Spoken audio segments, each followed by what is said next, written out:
Hello and welcome to this video. I will be detailing how to use the Dubai rent versus buy calculator here from PropertyAdvice.ae. The point of this calculator is to compare buying versus renting the same property. Given these figures in this first table, it will simply tell you what's better to do. And we'll go through some of the results, and there's actually quite a lot you can learn from this. Now, for this example, I have just looked at entering details for a one-bedroom apartment in the Medalist building in Sports City. This is accurate as of June 2024. So the rental price currently is 65,000, and to buy the same unit in that building is going to be 750,000 dirhams. The time frame we're going to compare at, I'm just going to upgrade that to 10 years. So we'll come back to this, but this is essentially how long you want to simulate the results for. The sell price, we are going to assume that the price has not increased one bit if you buy it, and let's see what difference that makes. And then there's an annual service and maintenance charge. That's going to be 12,000 dirhams for this particular unit. We've got a mortgage term of 25 years, a 4% interest rate, and a down payment, we are going to go for 25%. So you can obviously modify this column of data to suit your situation, and perhaps compare what you're currently paying in rent versus what you could be buying that same unit for. So in this scenario, it is better to buy, and sort of spoiler alert here, because it is better to buy in almost any scenario, but we'll show you a few other examples in a minute. But this illustrates how the results work. So the total paid to rent equals 10 times this, because we're doing this for 10 years, but we're also including things like the agent fee, the landlord deposit, and so on. So the total to rent here for this amount of time is going to be 658,500. Now, the total to buy, live in, and then sell the property over this 10-year period is going to be 380,500 odd dirhams. So the total difference, and this is simply looking at buying versus renting. If you were to buy, you would have saved 277,000, or let's call it 278,000 dirhams over this 10 years, assuming that the price of the property has not increased. You have been paying a mortgage at 4% the entire time. You've paid 120,000 dirhams worth of service charges in that time as well.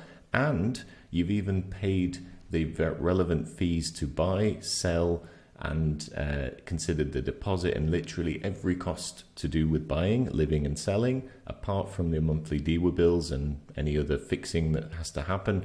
It is significantly lower than renting. That equates to 27,000 dirhams per year, which is quite a big saving for most people. All right, so renting up front is going to cost you about 8,500. That's the fees that you have to pay to get going. And then the monthly rent payment, if you can pay per month, is going to be 5,400 odd dirhams.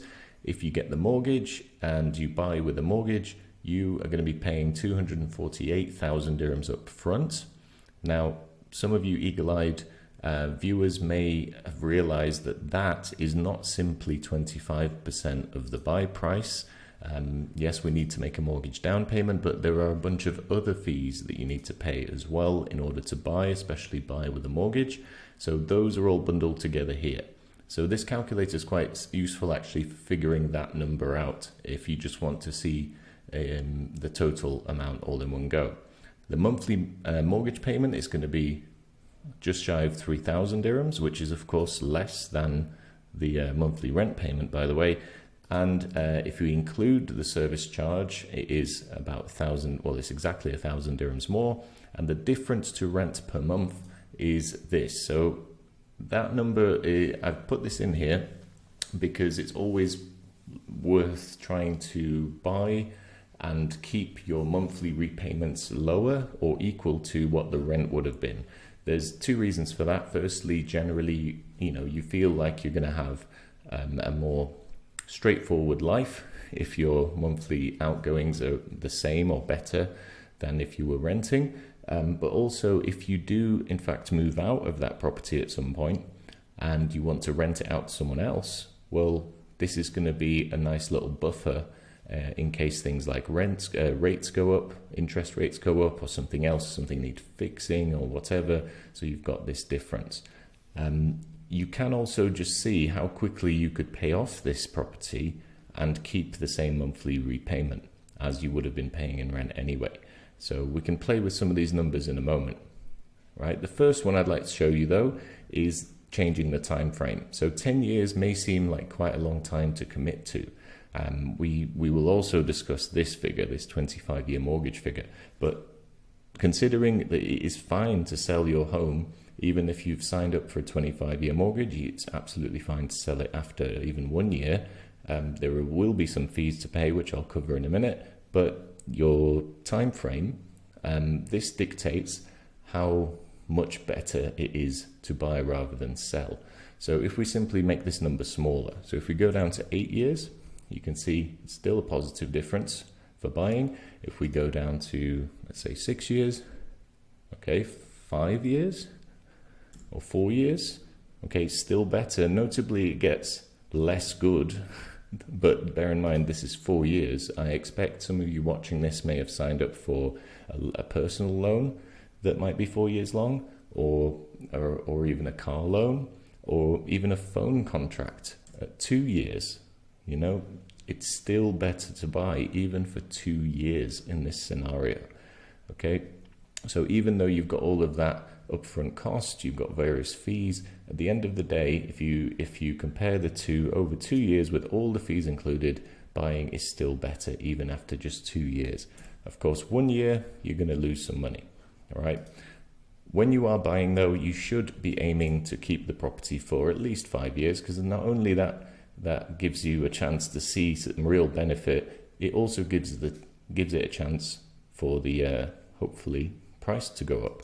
So if that went up to, let's say 800,000, so just 50,000 more, all of that extra profit jumps directly into here.